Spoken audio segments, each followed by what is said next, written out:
పశ్చిమ గోదావరి జిల్లా ఉండి నియోజకవర్గం పాలకోడేరు మండలంలో ఎమ్మెల్యే రఘురామకృష్ణరాజు వరద ముంపు గ్రామాల్లో పర్యటించారు. వరద ముంపు బాధితులకు రేషన్ 3,000 రూపాయల సాయం ప్రభుత్వం తరపున అందించారు. విజయనగరం జిల్లా చీపురుపల్లి నియోజకవర్గంలోని తోటపల్లి కాలువను ఎమ్మెల్యే కళా వెంకట్రావు సందర్శించారు. ఖరీఫ్ కాలానికి కాలువ ద్వారా నీరందించడానికి చర్యలు చేపట్టాలని అధికారులను ఆదేశించారు. కాలువలో తుప్పలు, ముళ్ల పొదలు తొలగించాలని నీటిపారుదల శాఖ అధికారులను ఆదేశించారు. అఖిల భారత యాదవ మహాసభకు గడ్డం శ్రీనివాస్ యాదవ్ ఎలాంటి సంబంధం లేని వ్యక్తి అని అఖిల భారత యాదవ మహాసభ ప్రతినిధులు ఆరోపించారు. తనకు తానే అధ్యక్షుడినని గడ్డం శ్రీనివాస్ ప్రకటించుకోవడాన్ని తాము తీవ్రంగా ఖండిస్తున్నామని చెప్పారు. గడ్డం శ్రీనివాస్ తాను యాదవుల సంఘానికి అధ్యక్షుడిని ప్రకటించుకోవడం సిగ్గుచేటన్నారు. 1924లో ప్రారంభించిన ఈ సంఘానికి ఎందరో మహానుభావులు కృషి చేశారని కొనియాడారు.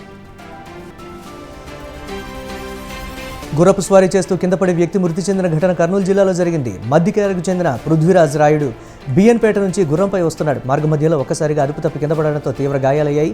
దీంతో కర్నూలు జిల్లా ప్రభుత్వ ఆసుపత్రిలో చేర్పించగా చికిత్స పొందుతూ మృతి చెందాడు. పృథ్వీరాజ్కు భార్య, 2 పిల్లలున్నారు. జనగాం జిల్లా పట్టణ కేంద్రంలోని వీవర్స్ కాలనీలో కార్డన్ సెర్చ్ నిర్వహించారు పోలీసులు. వీవర్స్ కాలనీలో కార్డన్ సెర్చ్ నిర్వహించడం జరిగిందని ఏసీపీ పార్థసారథి తెలిపారు. ఇందులో 15 బైకులు, 6 క్వింటాళ్ల పీడీఎస్ బియ్యం, మద్యాన్ని స్వాధీనం చేసుకున్నారు. ప్రస్తుత కాలంలో యువత చెడు వ్యసనాలకు బానిసవుతున్నారని తల్లిదండ్రులు పిల్లలపై ఎక్కువ దృష్టి పెట్టాలని సూచించారు.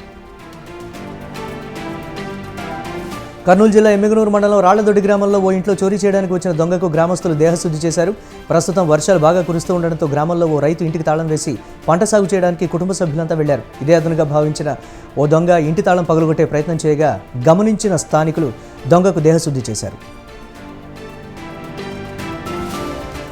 నిర్మల్ జిల్లాలో 2 కర్ణాటక దొంగలను పోలీసులు అరెస్టు చేశారు. లాడ్జీలో దొంగతనం చేసిన 2 దొంగలను అరెస్టు చేసినట్లు నిర్మల్ సీఐ ప్రవీణ్ కుమార్ తెలిపారు. కర్ణాటక రాష్ట్రం బళ్ళారికి చెందిన విశ్వనాథ్, రాములు ఈ నెల 27న పట్టణంలోని ఓ లాడ్జీలో రిజిస్టర్, కౌంటర్లో ఉన్న 2,000 దొంగిలించారు. రిజిస్టర్లో నమోదైన వివరాలతో సదరు వ్యక్తులకు ఫోన్ చేసి బ్లాక్మెయిల్ చేస్తారని సీఐ తెలిపారు.